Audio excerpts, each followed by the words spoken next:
Have you ever wondered why, before any prayer, any festival, any ritual, we first bow to Lord Ganesha? Why not Shiva himself, or Vishnu, or Devi Durga? Why does this gentle figure with an elephant head, riding a tiny mouse, always take the very first place in worship? The answer lies in a story from the heights of Mount Kailash, a story that carries both wonder and wisdom. Long ago in the celestial abode, Lord Shiva and goddess Parvati watched their two sons grow. Kartikeya, the elder, was handsome, brave, and powerful, the commander of the celestial armies, a warrior unmatched, adored by gods and men alike.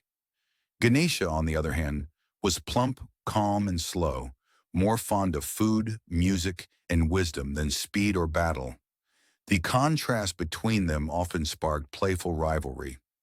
One day Narada, the ever-curious sage, visited the divine family. With his mischievous smile, he asked a question that would ignite a debate for the ages. Between your two sons, who is greater? Shiva and Parvati exchanged glances, amused.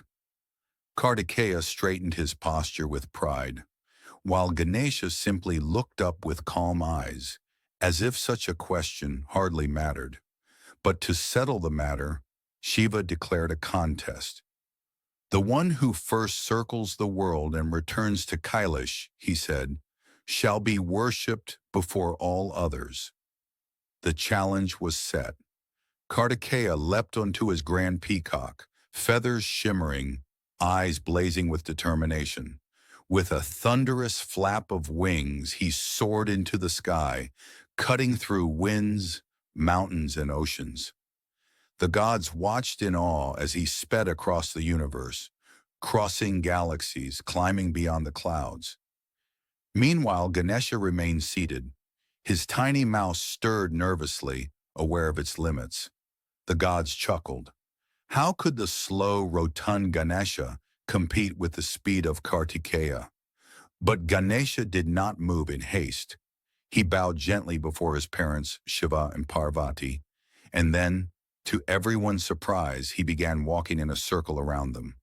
Once, twice, thrice, slowly, steadily, reverently. Parvati's eyes softened with affection. Shiva's expression grew thoughtful. When Kartikeya finally returned, exhausted but triumphant, he announced, "Father, I have circled the world and completed the task. Victory is mine."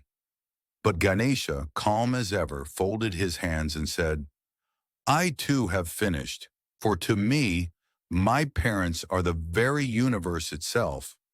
What is the point of circling mountains and seas when the entire cosmos lies in the feet of my mother and father?" Silence fell. Even the wind seemed to pause. Shiva smiled, his third eye glowing faintly, and proclaimed, "Wisdom is greater than speed. Devotion is greater than power. From this day forth, Ganesha shall always be worshipped first, before any venture, before any god." The heavens roared in agreement. The gods rained flowers, drums echoed, and even Kartikeya, though initially upset, bowed his head, realizing the deeper truth, that strength without wisdom is incomplete. But this story is more than a contest. It is a mirror of life itself. Every element of Ganesha tells us something profound. Look at his large ears. They remind us to listen more than we speak. His small eyes teach us to focus. His curved trunk shows adaptability, able to pick up both a lotus petal and a heavy trunk. His pot belly teaches acceptance, the ability to digest both the sweet and the bitter experiences of life. His vehicle, the mouse, whispers a secret. No matter how small or insignificant something may seem, it can still carry the weight of greatness. Even the sweet motics he holds remind us that the fruit of patience and devotion is always joy. And so before every journey, before every new beginning, we invoke him, not just as a remover of obstacles, but as a guide to live wisely. This is why Ganesh Chaturthi is celebrated with such devotion even today. As the festival approaches, homes across India come alive. Clay idols of Ganesha are brought home with songs and cheers of Ganpati Bappa Moria. Children decorate pandals, families prepare ladus and modaks, neighborhoods light up with lamps and flowers. But at its heart, this festival is not just about celebration. It is about remembering the wisdom of Ganesha's story. Every time we install the idol, we remind ourselves that true strength lies not in running faster than others, but in seeing deeper than others.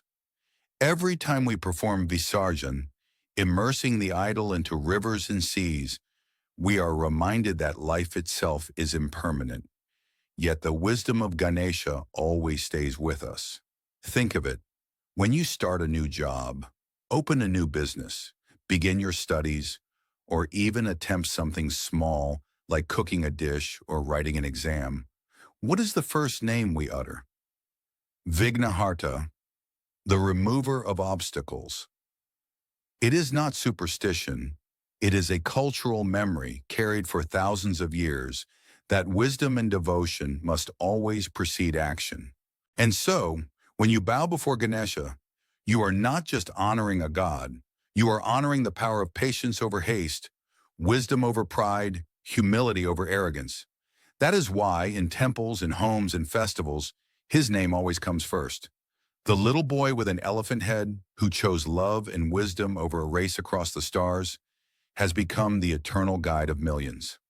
As Ganesh Chaturthi arrives this year, let us not only celebrate with sweets, songs, and idols, but also remember the message hidden within the story, that the real victory in life comes not by being the fastest, but by being the wisest.